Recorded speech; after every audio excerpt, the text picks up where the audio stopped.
Eu tenho uma expectativa aqui hoje.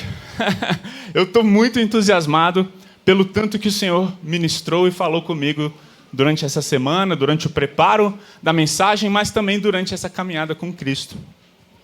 Eu fico pensando que existem 3 posturas que você pode ter enquanto você ouve essa mensagem. Talvez você ouça com um sentimento muito analítico.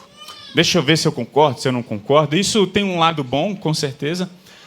Mas eu fico me perguntando o que isso vai gerar. O que eu estou querendo dizer não é que você não tem que analisar a mensagem. Analise, vá até as Escrituras. Eu estou falando de uma postura, eu estou falando de um coração. E a partir disso, existe uma segunda maneira, e eu não sei se você vai se identificar comigo. Talvez você ouça a mensagem e acabe e você fale assim, ou até a série, vamos falar da série toda, você acabe a série Regra de Vida, você ouve todas as mensagens e fala, eu preciso de uma regra de vida, eu preciso mudar. E não muda. Eu não sei se você já passou por isso. Mas o que nós queremos aqui é que nós ouçamos essa mensagem, que a gente ouça sobre o que a gente precisa transformar e pratique. E faça algo em relação a isso. A gente viu que o pastor John Mark Comer, ele disse que uma regra de vida é uma forma de organizar intencionalmente nossas vidas em torno do que mais importa. Deus. Ok? E hoje nós vamos falar sobre as disciplinas espirituais. E talvez você pense que já ouviu sobre isso, eu entendo, eu já ouvi, li livros, já ouvi mensagens sobre isso. Alguns chamam de meios de graça. Vamos falar sobre os meios de graça, as disciplinas espirituais. Mas eu queria trazer e bater mais na tecla sobre o porquê precisamos das disciplinas espirituais. Mais do que quais são e o que precisamos fazer. Falar um pouquinho sobre o que é, para quem é, porquê, quais são e como a gente pratica essas disciplinas. E a gente tem um quadro, não sei, um paradigma de formação espiritual intencional. E você vai ver aí na tela que esse paradigma ele é composto por um triângulo, onde a gente fala sobre ensino, comunidades e práticas, ok? E a gente fala, olha, para a gente crescer num processo de formação espiritual, é importante nós nos atentarmos ao ensino, nos atentarmos aos nossos hábitos e práticas, é importante nós nos atentarmos aos nossos relacionamentos e à nossa comunidade, não é mesmo? O que eu queria trazer em evidência hoje é o que está no meio do triângulo, que é o Espírito Santo. Sem o Espírito Santo, nenhuma dessas práticas, nenhum ensino, nenhuma comunidade vai gerar a real e profunda transformação na nossa vida.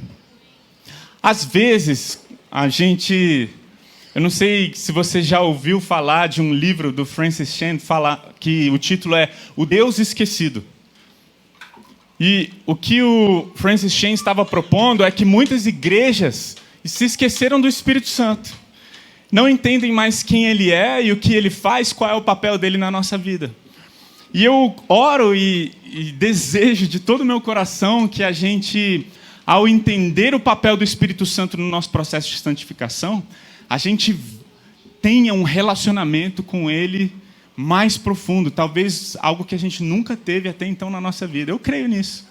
E eu creio que eu estou vivendo aqui na Vértice um novo tempo e creio que a compreensão do papel do Espírito Santo, da pessoa do Espírito Santo, faz toda a diferença.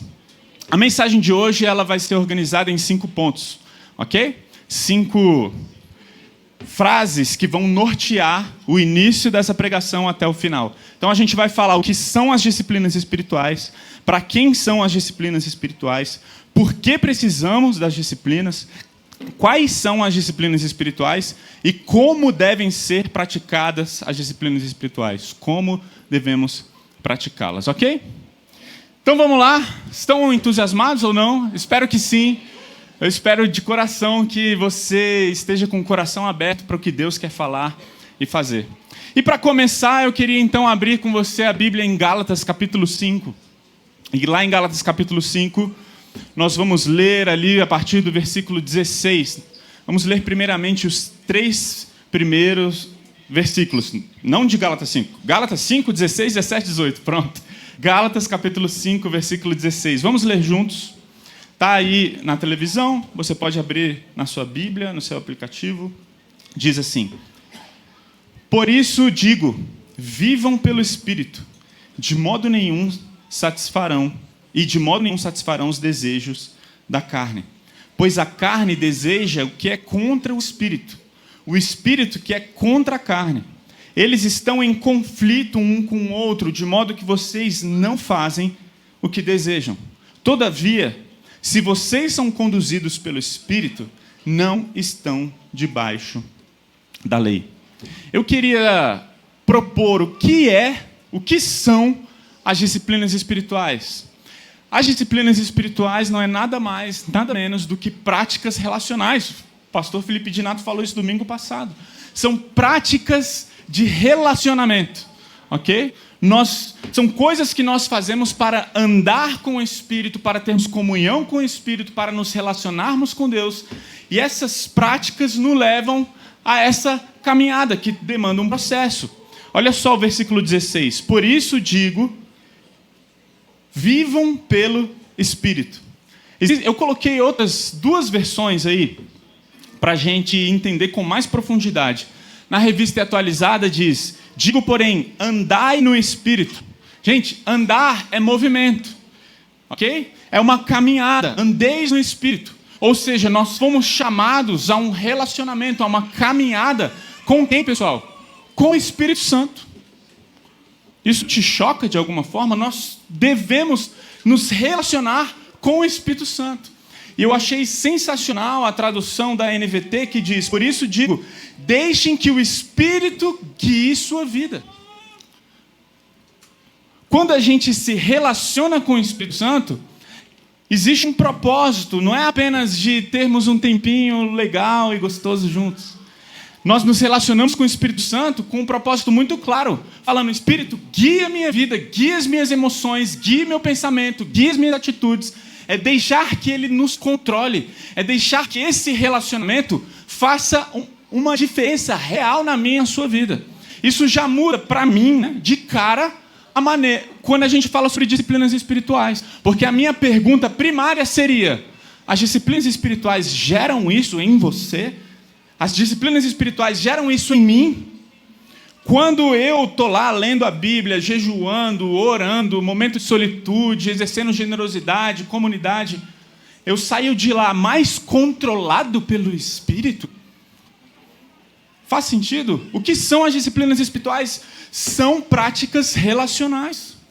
E nós somos convidados a praticar, a nos exercitar a essas disciplinas. Veja 2 Coríntios 9, quando Paulo diz: o atleta precisa ser disciplinado sob todos os aspectos e se esforça para ganhar um prêmio perecível.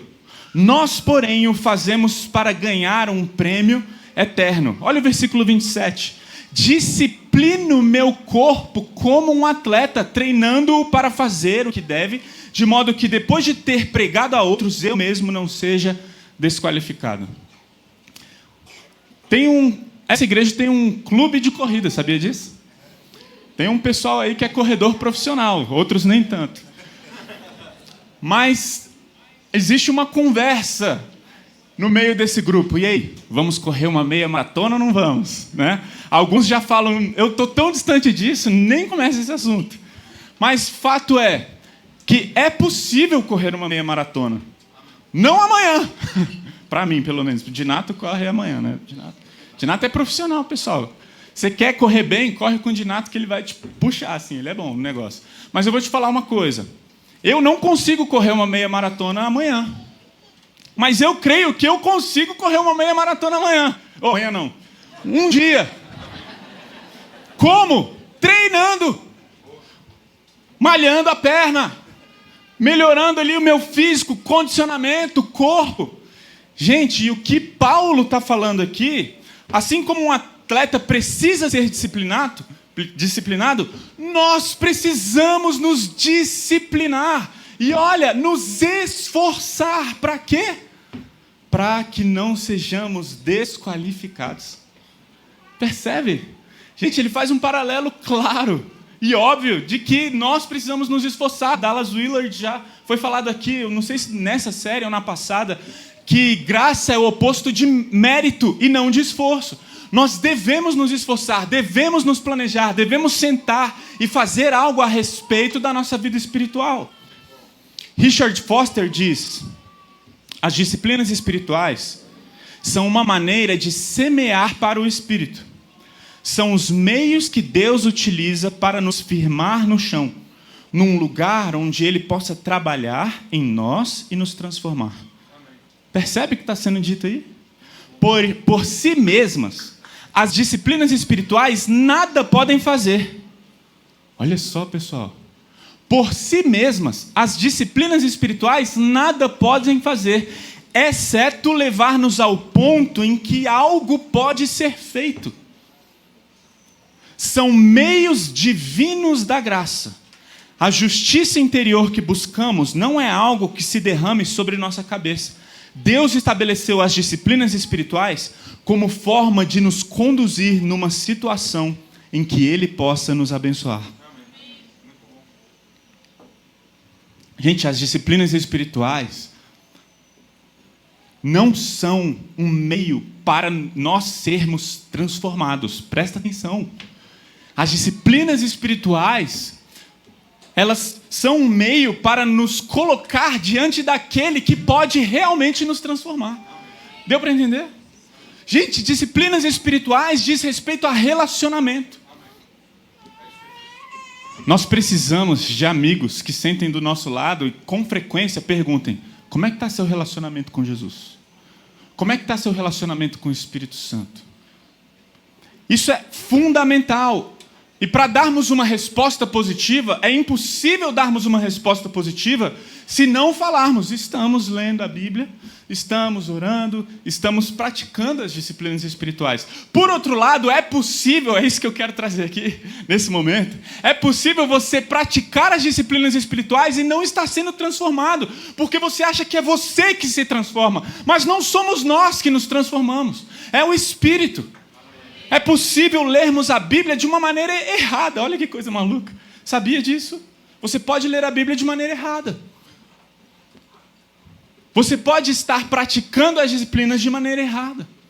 Veja o que o pastor Ângelo Basso disse: as disciplinas não nos farão merecer o favor de Deus e nem é uma forma para medir o nosso sucesso.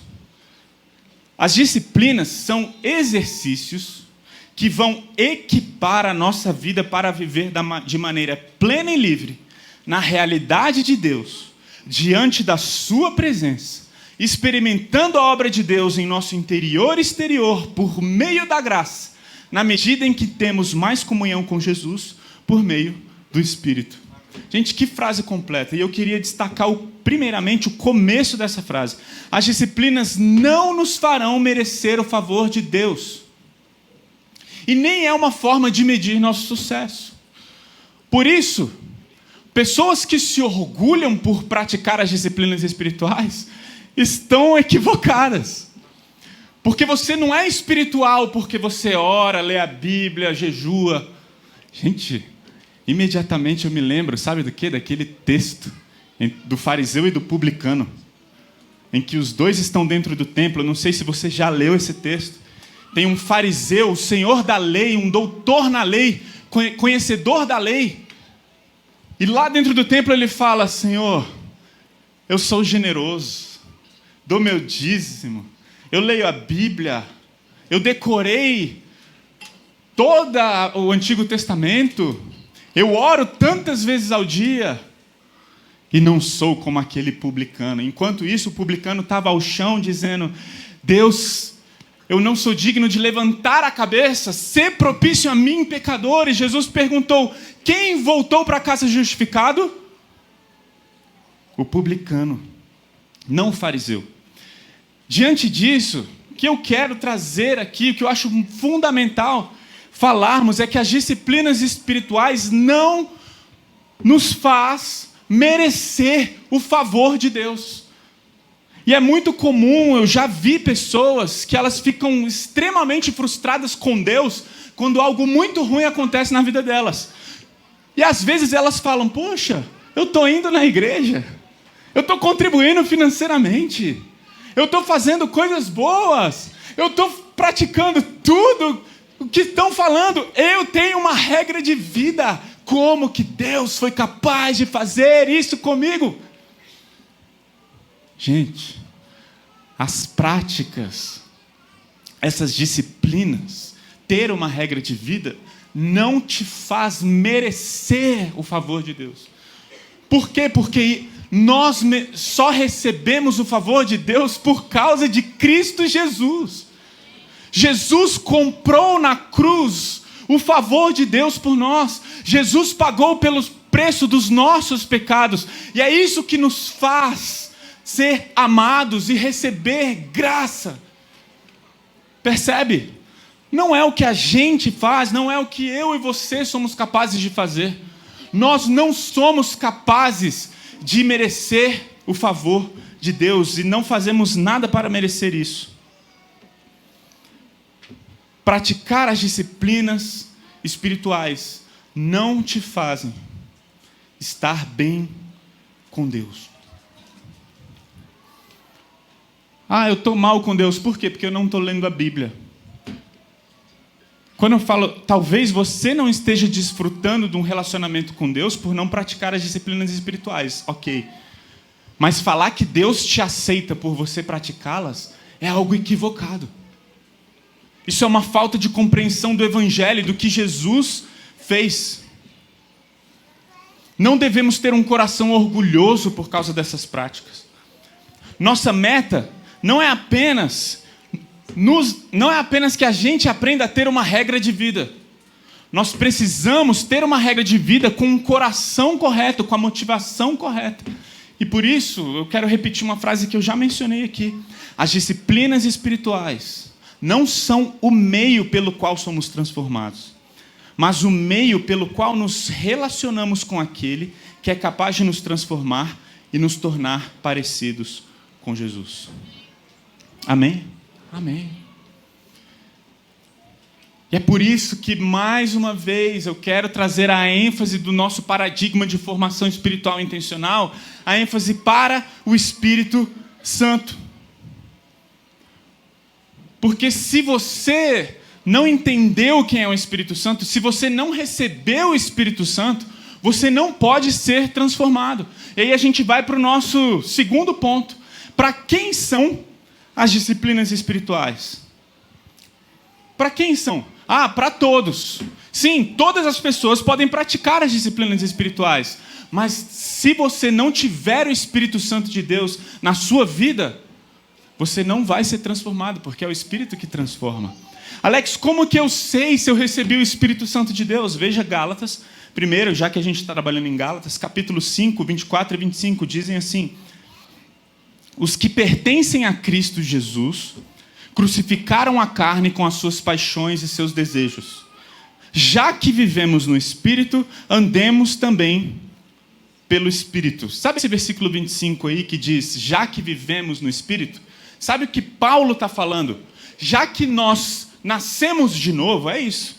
Já que nós recebemos o Espírito, já que a gente reconheceu o Senhor Jesus, a necessidade de um Salvador, já que reconhecemos que somos pecadores e precisamos de Jesus, e quando a gente creu, a gente recebeu o Espírito Santo, a gente também deve andar no Espírito. Na primeira parte do versículo 25, ele diz então sobre o que o Espírito Santo fez quando cremos em Jesus. E na segunda parte, o que nós vamos fazer ao nos relacionar com o Espírito Santo. Veja, por exemplo, João capítulo 3, diz assim, Jesus respondeu, eu lhe digo a verdade, quem não nascer de novo não verá o reino de Deus. E Jesus respondeu, eu lhe digo a verdade, ninguém pode entrar no reino de Deus sem nascer da água e do Espírito, pois o vento sopra onde quer. Assim como você ouve o vento, mas não é capaz de dizer de onde ele vem, nem para onde vai, também é incapaz de explicar como as pessoas nascem do Espírito. O que eu quero dizer aqui, o que Jesus falou aqui em João capítulo 3, nessa conversa com Nicodemos, é que nós precisamos nascer de novo. Quando isso acontece? Isso acontece num processo. Nem todo mundo tem uma data. Eu nasci de novo em tal dia, em tal domingo, alguém estava pregando e ali eu nasci de novo. Tudo bem. Talvez você não tenha uma data para declarar a sua conversão. O dia em que você caiu em si, entendeu que era um pecador e creu em Jesus. Talvez você não tenha essa data. Mas isso tem que ter acontecido em um processo. Se você nunca, em nenhum momento da sua vida, reconheceu que é um pecador, que precisa de um Salvador e que Jesus é a resposta para a sua vida, talvez você não tenha nascido de novo ainda. E se você não nasceu de novo, você não possui o Espírito Santo de Deus. Tudo bem, é um processo, não é um momento ali, como eu acabei de falar, nem todo mundo tem a data da sua conversão. Mas é importante nós nos perguntarmos, será que eu sou realmente um cristão? Será que eu criei realmente em Jesus? Será que eu entendi o que é a salvação? Será que eu entendi o que é o Evangelho? E é por isso que Paulo falou para Tito, no capítulo 3, versículo 5. Ele nos salvou, não porque tivéssemos feito algo justo, mas por causa de sua misericórdia. Ele nos lavou para remover nossos pecados, nos fez nascer de novo e nos deu nova vida. Como? Por meio do Espírito Santo. A primeira coisa, para quem são as disciplinas espirituais? Para quem nasceu de novo, para quem recebeu uma nova vida pelo Espírito Santo de Deus. É para quem tem um Espírito dentro de você. E por que isso me preocupa tanto? Porque eu achei importante colocar esse tópico 2 aí. Porque eu me preocupo com pessoas, e eu já ouvi pessoas falando assim, Alex, eu estou lendo a Bíblia, eu estou orando, eu estou buscando a Deus, eu estou indo ao culto, eu estou fazendo, estou praticando, mas eu não encontro Deus. E a primeira pergunta que me vem à mente é, será que ele nasceu de novo? Será que ele recebeu o Espírito Santo de Deus na vida dele? Porque não é possível nós conseguir, a gente não consegue ser transformado pelas nossas forças. Isso me preocupa porque a Bíblia diz que nós somos escravos da nossa natureza pecaminosa. Nós temos uma natureza caída.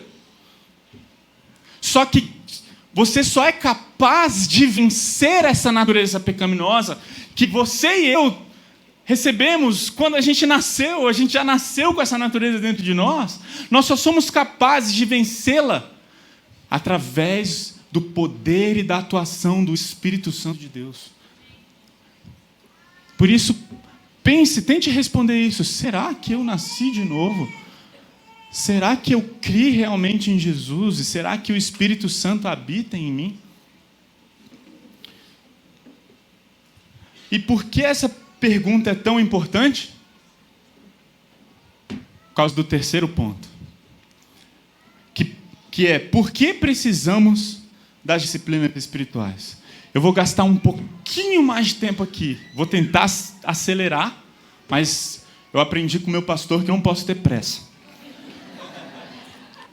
Então, eu vou gastar um pouquinho mais de tempo aqui e eu queria que você tentasse acompanhar comigo. Gente, por que precisamos das disciplinas espirituais? E eu vou adiantar, porque nós ainda temos a velha natureza. Alex, eu nasci de novo, eu criei em Jesus.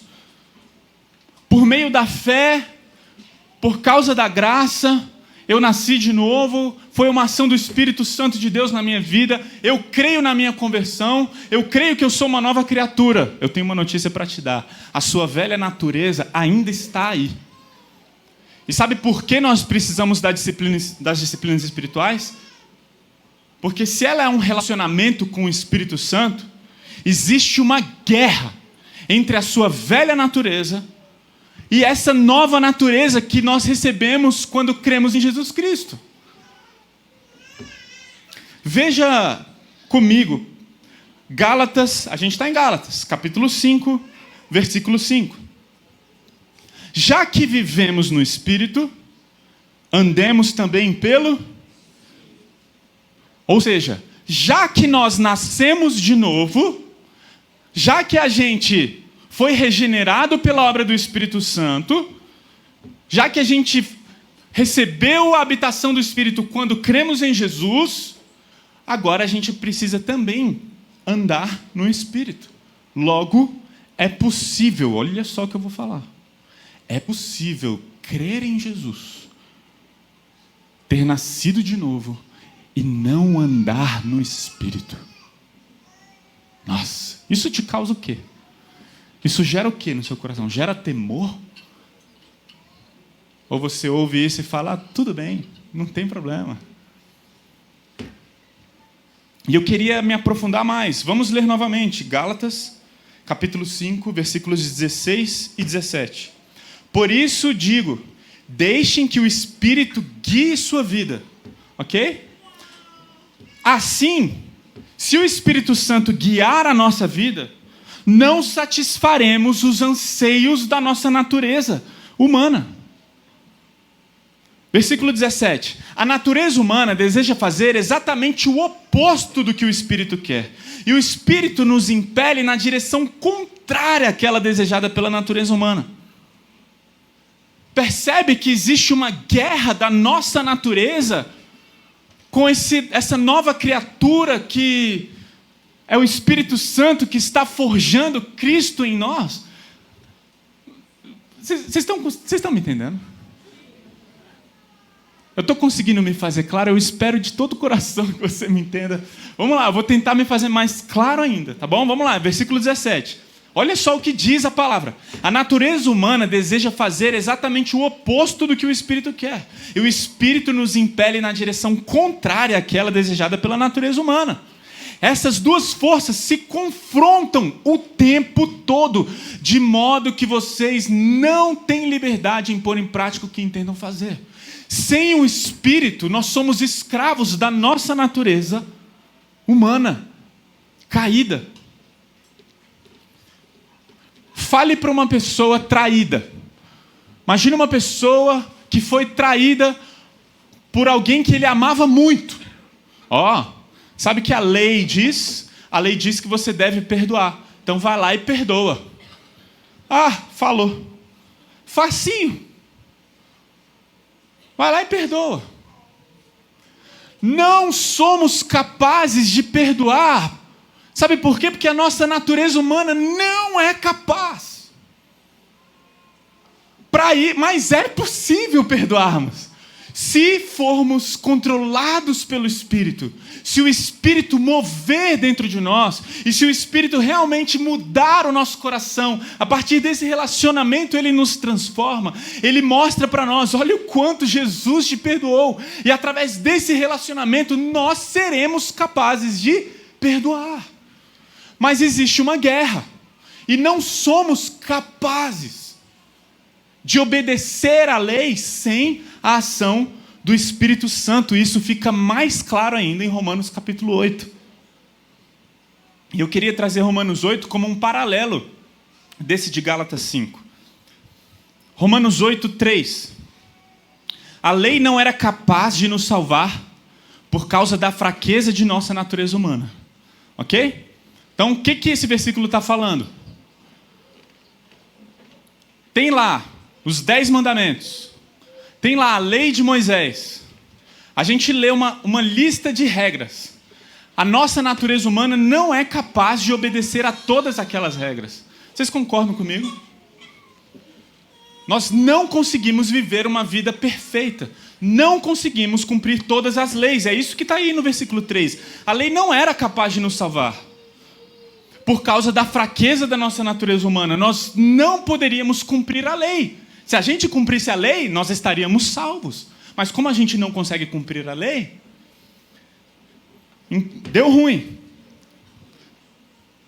Aí olha só o que Paulo continua dizendo. Por isso Deus fez o que a lei era incapaz de fazer, ao enviar seu Filho na semelhança de nossa natureza humana pecaminosa e apresentá-lo como sacrifício por nosso pecado.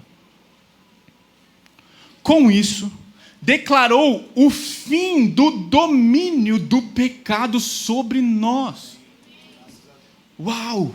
Eu não sei se você entendeu. De modo que nós que agora não seguimos mais a nossa natureza humana, e sim o Espírito, possamos cumprir as justas exigências da lei.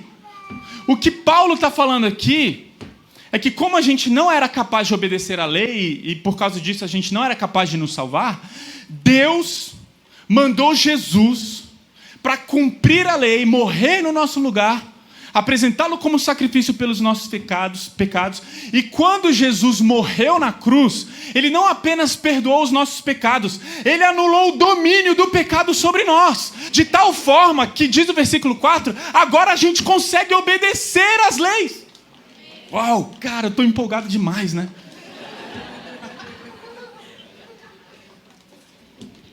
Gente, quando nós falhamos, pensa na falha que você cometeu durante a semana. Pensa no abençoado que te fechou no trânsito. Pensa na sogra. Tô brincando. Sogra, eu te amo. Pensa numa situação difícil. Pensa no seu chefe complicado. Pensa nas noites de sono que seus filhos tiram de você. Pensa naqueles pestinhas que você tem que falar 10, 20, 30 vezes. E você fala, meu Deus, será que eu estou errando? Pensa nas dificuldades da sua vida. Agora pensa nas murmurações, na ira. Pensa nas vezes que você reagiu de maneira errada. Não pensa a sua vida toda, não. Pensa essa semana. Ok? Pense em todas essas falhas. Se você estivesse sendo controlado pelo Espírito, se você estivesse em uma comunhão profunda com o Espírito, você e eu reagiríamos de maneira correta. Uau, isso é libertador. Em outras palavras, é possível obedecermos à lei, não pelas nossas forças, mas através do poder do Espírito Santo de Deus, porque quando Jesus morreu, o poder do pecado sobre nós foi anulado. Nossa, isso é tão maravilhoso. Isso é tão libertador. E Paulo continua, ai, que texto, que texto. Romanos 8 é lindo. Veja o versículo 5 e 6. Aqueles que são dominados pela natureza humana, ok? Aqueles que são dominados pela natureza humana pensam em coisas da natureza humana. Mas os que são controlados pelo Espírito pensam em coisas que agradam o Espírito. Paulo parece que está ensinando uma criancinha, né?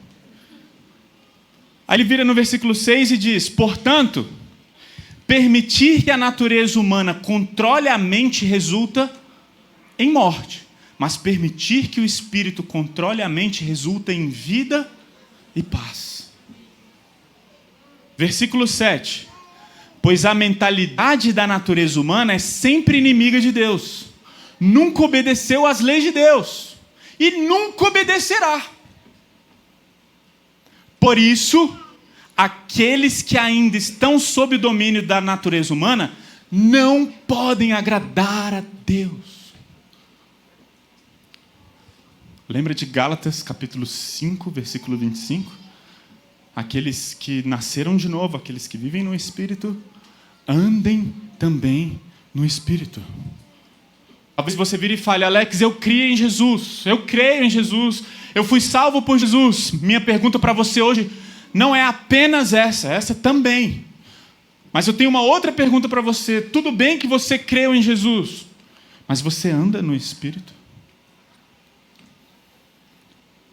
Você anda no Espírito? Ou você é controlado? Você está sob o domínio da sua natureza humana, que não é capaz de agradar a Deus?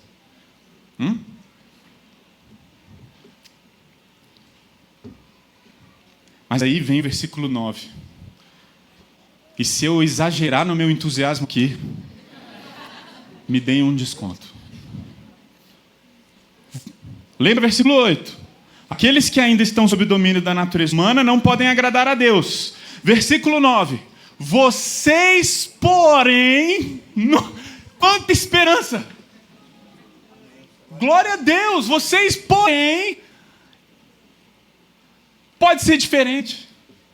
Vocês, porém, não são controlados pela natureza humana, mas pelo Espírito. Se de fato o Espírito de Deus habita em vocês. E se alguém não tem o Espírito de Cristo, a ele não pertence. Meu irmão, minha irmã, meu amigo, minha amiga, nós podemos vencer o pecado. Quando Cristo morreu na cruz, os nossos pecados foram perdoados, nós fomos lavados, nós fomos remidos, toda a culpa caiu sobre Ele, nós somos livres, não apenas da escravidão e da culpa do pecado, mas do domínio do pecado sobre nós, de tal forma que podemos obedecer à lei e cumprir as exigências, aquelas que antes nós não poderíamos e não conseguíamos. É isso que Romanos 8 está falando. Cara, quão poderoso é isso? E eu me pergunto, quão próximo ou distante disso eu estou?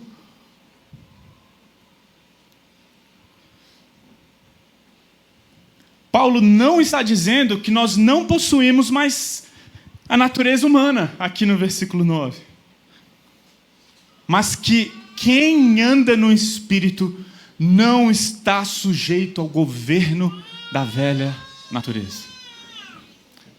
E aí, para encerrar Romanos 8, olha o versículo 11. E se o Espírito de Deus, que ressuscitou Jesus dos mortos, habita em vocês, o Deus que ressuscitou Cristo Jesus dos mortos, dará vida ao seu corpo mortal por meio desse mesmo Espírito. Jesus morreu. Ok? Jesus morreu e ao terceiro dia ele ressuscitou. Sabe como Jesus ressuscitou? O Espírito Santo de Deus foi lá e deu mais uma vez vida ao nosso Rei e Salvador. Foi um sopro do Espírito que ressuscitou Jesus, porque é o que está falando aqui. O Espírito de Deus ressuscitou Jesus dos mortos. E esse Espírito que foi poderoso para ressuscitar Jesus, é poderoso para nos ajudar a vencer o pecado. O mesmo poder que ressuscitou Jesus dos mortos é o poder que atua para vencermos os pecados. Meu Deus do céu. Por que a gente peca tanto? Sabe por quê? Porque não andamos no Espírito. Porque não estamos sendo controlados pelo Espírito. Porque o poder para vencer o pecado já foi dado.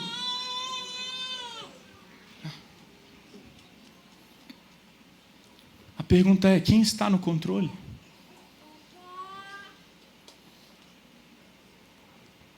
Aí talvez você fale, o Espírito Santo. É o Espírito Santo que controla a minha vida, Alex. Na verdade, a melhor forma de você saber, de nós sabermos quem está no controle, é perguntando para as pessoas mais próximas a nós. Não é verdade? Porque se você é controlado pelo Espírito, você vai gerar o fruto do Espírito. E aí eu nem coloquei aí, porque é tanto texto, né? Meu Deus, quanto slide. Mas lá em Gálatas 5, 19 a 23, fala os frutos da natureza humana, ok? Gente, deixa eu só fazer uma observação. Os frutos da natureza humana, a gente dá naturalmente. Eles brotam, porque a nossa natureza humana, pecadora, caída, ainda está aqui. Mas a gente tem que lutar. E a gente tem que fazer morrer a natureza humana, ser renovado pelo Espírito, ser revestido da nova natureza. Efésios 4, 22 a 24. E aí, Gálatas 5, 19 diz, quando seguem os desejos da natureza humana, os resultados são exatamente claros. Imoralidade sexual, impureza, sensualidade, idolatria, feitiçaria, hostilidade, discórdia, ciúmes, excesso de raiva, ambições egoístas, dissensões, divisões, inveja, bebedeiras, festanças desregradas e outros pecados semelhantes. Falei rápido para a gente ir mais rapidinho mesmo, desculpa pela pressa. Mas o Espírito produz este fruto. Qual é o fruto do Espírito?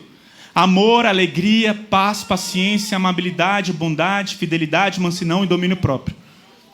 Você quer saber se você é controlado pelo Espírito? Olha o caráter, olha o seu caráter.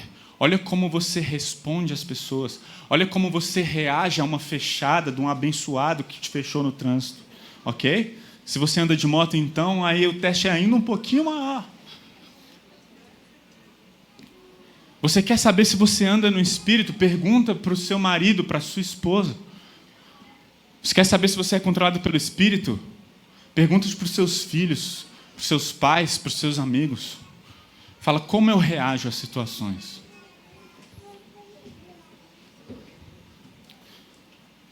E sabe o que me gera muito temor? Saber que é possível crer em Jesus, conhecer a Jesus, ter sido regenerado pela uma obra do Espírito Santo, ter nascido de novo e não andar no Espírito. Isso fica mais claro ainda em 1 Coríntios 3, quando Paulo diz à igreja de Corinto: irmãos, se é irmão, é porque eles creram, certo? São irmãos em Cristo. Irmãos, quando estive com vocês, não pude lhes falar como pessoas espirituais, mas como se pertencessem a este mundo, ou fossem criancinhas em Cristo. Por quê? Porque ainda são controlados por sua natureza humana. Vocês têm ciúmes uns dos outros, discutem, brigam, sentem orgulho. Acaso isso não mostra que são controlados por sua natureza humana e que vivem como pessoas do mundo? É possível termos sido salvos e vivermos como não salvos. É possível termos crido em Jesus e sermos controlados por essa natureza humana que ainda está aqui dentro de nós. E a palavra de Deus nos chama a mortificar a carne, essa natureza, todos os dias. Caso contrário, ela vai nos dominar.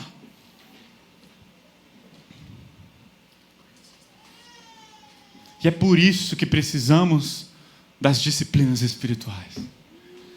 Porque não tem como sermos controlados pelo Espírito sem termos um relacionamento com Ele e sem elaborarmos uma regra de vida. Nós precisamos dessa regra de vida. Gente, eu careço, assim como a videira carece de uma treliça para frutificar, eu preciso de uma regra de vida. Você também? Você também? Amém? Tamo junto! Eu também preciso. E eu preciso de pessoas que vão me cobrar isso. Eu preciso de pessoas que vão olhar para mim e falar: olha para mim, você está descansando adequadamente. Você está jejuando adequadamente, lendo a Bíblia adequadamente, tendo o seu tempo de oração. Eu preciso. E é isso. Quais são as disciplinas que a gente quer propor aqui? A partir dessas práticas, esse relacionamento com Jesus, a gente tem utilizado um livro do John Mark Comer, Praticando o Caminho, e ele propõe 9. E ele, lá nesse livro, ele fala: olha, não existe uma lista oficial de quais são as disciplinas espirituais. Eu acredito que cada livro que você lê sobre o assunto, você vai ver uma lista diferente, com uma coisinha aqui, mais, sabe, mais... esse aqui tem nesse livro, essa outra coisa tem no outro livro. Mas quais são as disciplinas espirituais? A gente queria propor 9 aqui. Primeiro, o sábado. Precisamos dar atenção ao nosso descanso. Alex, você pode falar um pouquinho mais sobre isso? Não, ouça as nossas mensagens anteriores, ok? Você vai lá no YouTube, no Spotify, que mais? Isso? Só, ok? Deezer.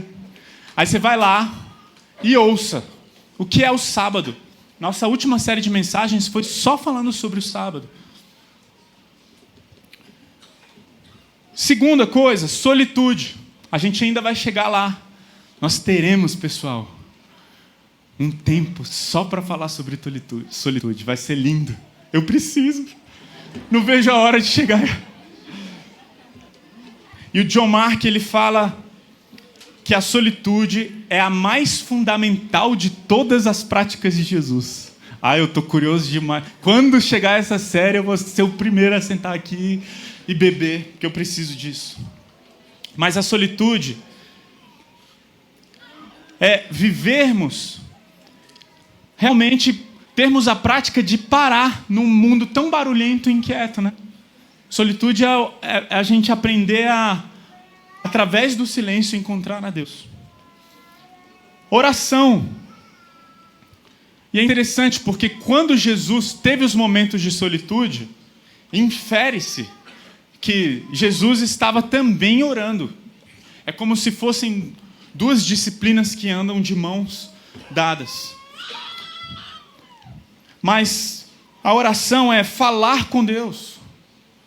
Não teria uma maneira mais simples de resumir. Gente, oração é falar com Deus.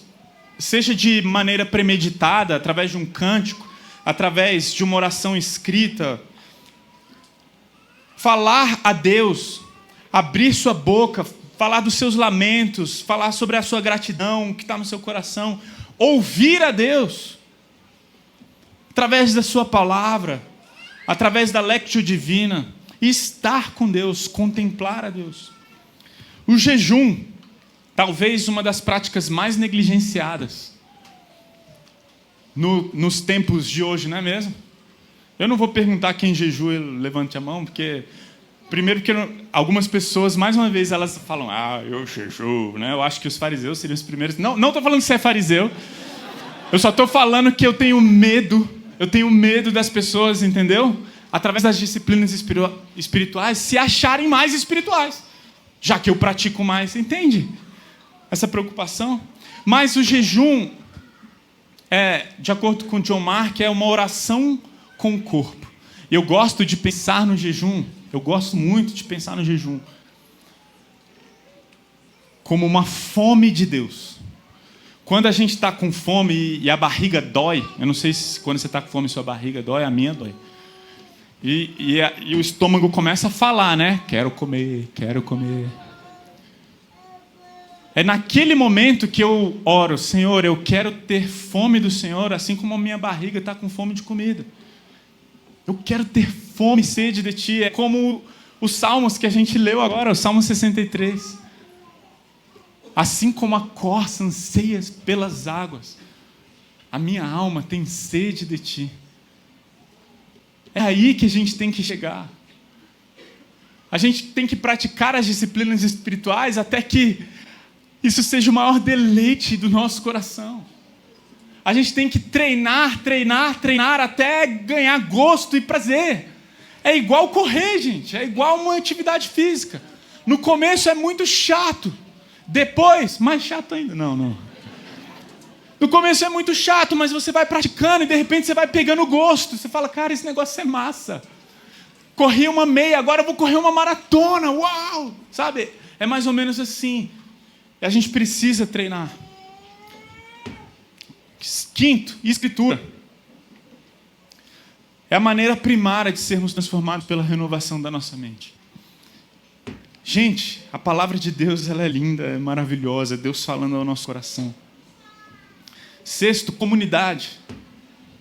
Gente, John Ortberg, ele diz que a gente pode pecar sozinho, mas muitas vezes somos restaurados juntos. Como eu já falei aqui, para elaborar uma regra de vida, eu não quero só elaborar a regra de vida e tentar vivê-la sozinho. Sabe por quê? Porque eu não vou conseguir. E eu não sei se com você é assim também. Nós precisamos uns dos outros. Generosidade. Nós somos frutos da generosidade de Deus. Nós nascemos da generosidade de Deus, a Trindade se amando mutuamente, transbordou em amor e nós estamos aqui hoje. Serviço. Falar sobre serviço é uma marca de Jesus, né? Porque Jesus, ele falou, olha, se eu sendo Rei dos Reis, Senhor dos Senhores, vim aqui e não vim para ser servido, quanto mais vocês devem seguir os passos do mestre de vocês. Sirvam uns aos outros. Assim como eu fiz com vocês servindo vocês, vocês vão fazer com os outros. E por último, pessoal, missão. Jesus nos chamou a formar discípulos, fazer discípulos, pregando e proclamando o Evangelho. Mas cremos em uma maneira intencional e linda, que é através da hospitalidade, ao sentar ao redor da mesa e tudo mais. Gente, essas são as práticas que a gente quer propor e que a gente vai trabalhar. E eu queria te dizer uma coisa: no próximo domingo, o pastor Pedro, isso vai deixar de ser algo apenas que está na nossa mente ou na nossa boca. Isso vai passar para o papel. E eu estou com muita expectativa de chegar no próximo domingo.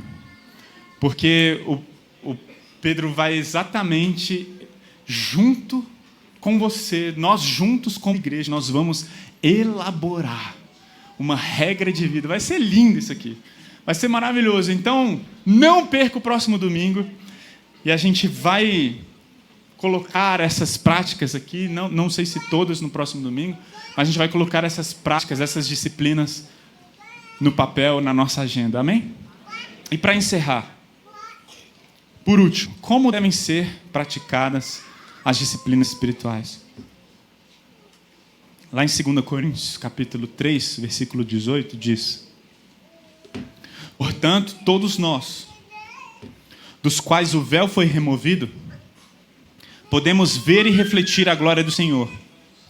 E o Senhor, que é o Espírito, nos transforma gradativamente à sua imagem gloriosa, deixando-nos cada vez mais parecidos com Ele. Sabe como que a gente pratica as disciplinas espirituais? Em total dependência do Espírito Santo. Total dependência. Nós não temos que ler a Bíblia apenas, orar, sermos generosos apenas. Nós somos generosos dependendo do Espírito Santo, falando: Senhor, eu estou abençoando, mas eu não estou abençoando, sendo generoso para ganhar algo. Eu estou sendo generoso porque eu já ganhei algo em Cristo Jesus e eu dependo do Senhor. Eu dependo da sua provisão, eu dependo do seu cuidado. A gente jejua falando: Senhor, eu estou aqui com fome, mas eu falo: eu quero, Senhor, eu dependo do Senhor da minha vida. E assim como as costas necessitam das águas, eu preciso de Ti, eu dependo de Ti, Deus. Você lê a Bíblia não para se orgulhar, para se achar melhor, para ter apenas uma melhor compreensão intelectual. A gente lê a Bíblia falando: Senhor, eu dependo do Senhor, fala comigo, eu preciso ouvir a Tua voz. É na dependência do Espírito que a formação espiritual intencional acontece. É na presença do Espírito. Veja 2 Coríntios 3, e o Senhor, que é o Espírito nos transforma. Não é você que se transforma, não sou eu que me transformo, é o Espírito que vai me fazer mais parecido com Jesus. Mas falta para muitos de nós uma compreensão de quem é o Espírito Santo. Eu quero te falar: o Espírito Santo é uma pessoa. Nós cremos em um Deus. Nós somos monoteístas. Um Deus que tem uma essência manifesta em 3 pessoas: Deus Pai, Deus Filho e Deus Espírito Santo. E sabe o que Jesus falou sobre o Espírito Santo? Lá em João 14: se vocês me amam, Jesus diz, obedeçam aos meus mandamentos. E eu pedirei ao Pai, e Ele lhes dará um encorajador, que nunca os deixará. É o Espírito da verdade. O mundo não pode receber, pois não vê e não conhece. Mas vocês o conhecem, pois Ele habita com vocês, e depois estará em vocês. O Espírito Santo é uma pessoa. Ele está aqui e Ele habita em mim e em nós. Falta compreender, falta entendermos a pessoa do Espírito Santo. Por quê? Porque deveríamos, se o Espírito Santo é uma pessoa e Ele habita em nós, deveríamos entender todos os dias que onde nós estivermos, Ele vai estar lá. Gente, o Espírito Santo está aqui.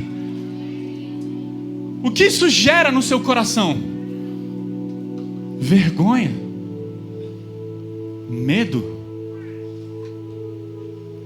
pânico, saudade.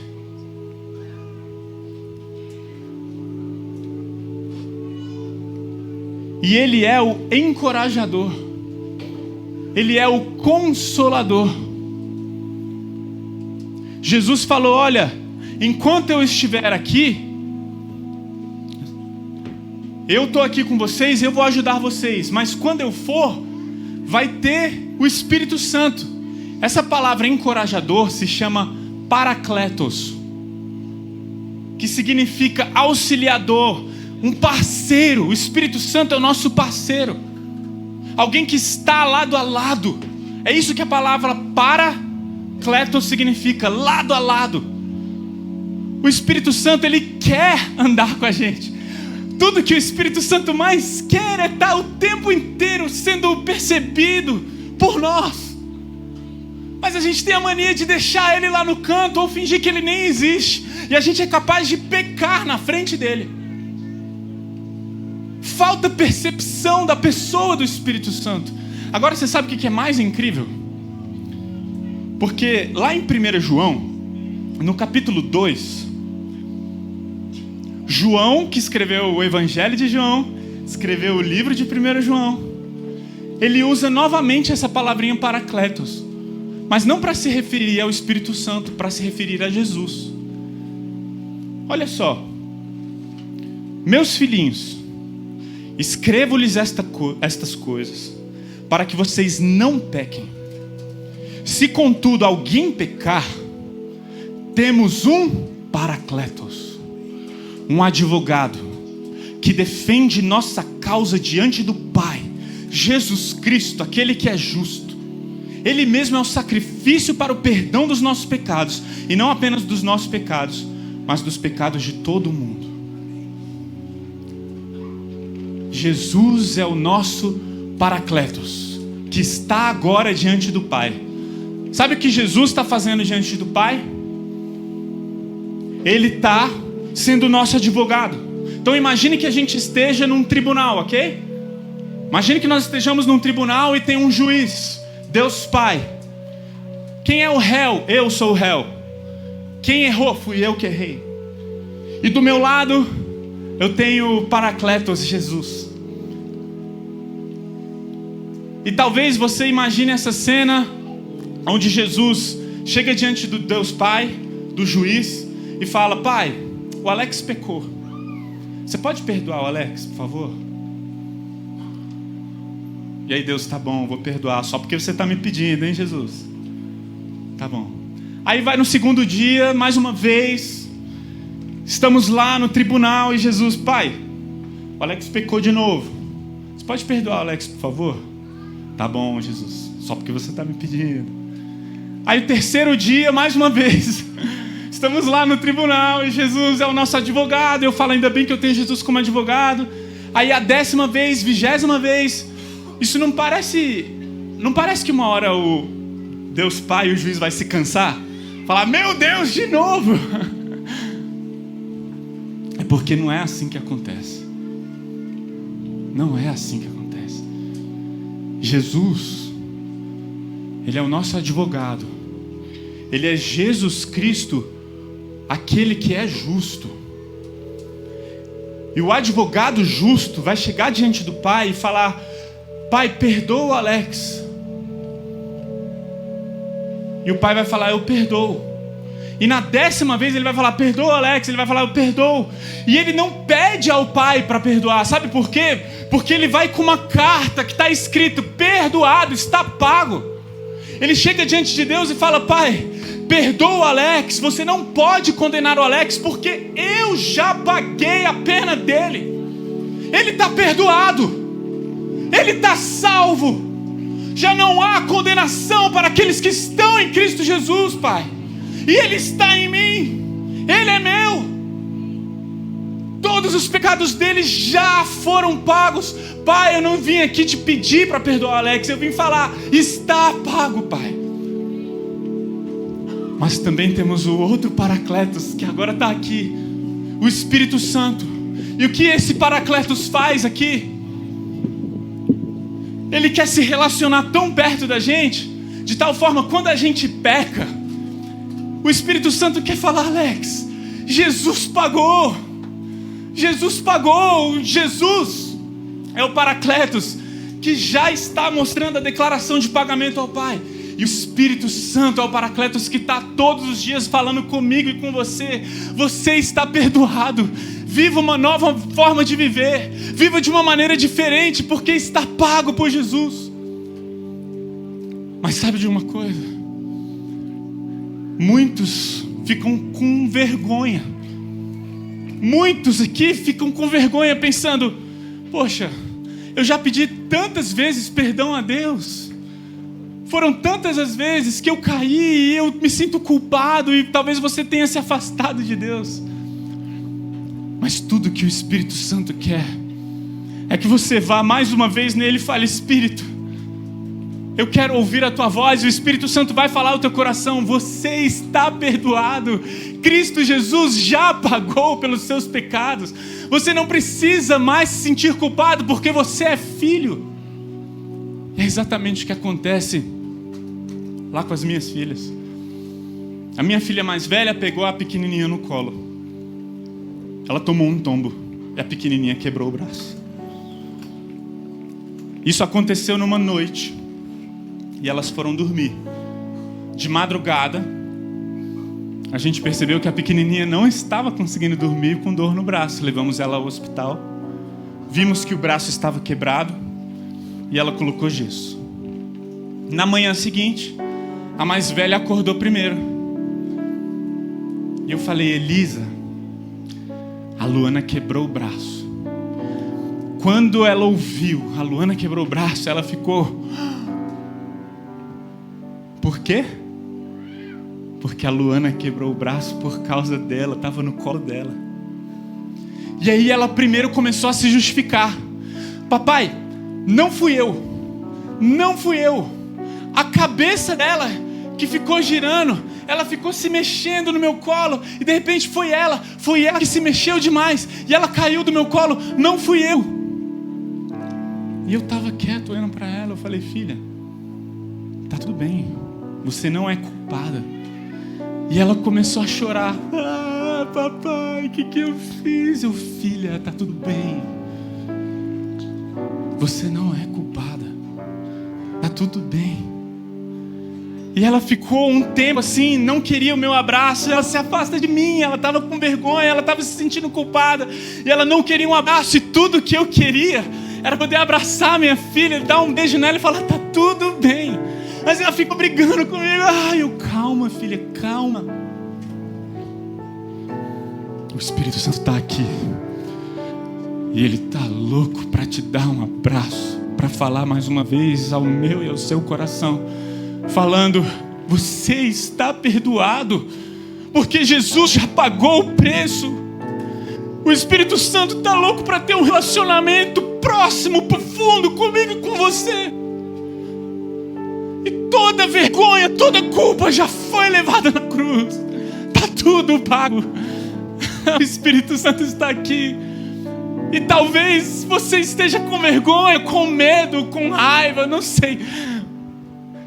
Mas eu quero te convidar a um relacionamento, a um reencontro. Eu quero te convidar mais uma vez a desfrutar da presença dEle, a ouvir a voz dEle, não apenas hoje, mas durante o seu dia, durante uma caminhada, através de uma regra de vida, através de irmãos, de uma comunidade que vai me ajudar e te ajudar a ter um relacionamento mais profundo com o Espírito Santo. Ele é o nosso Paracletos. Ele quer andar do seu lado.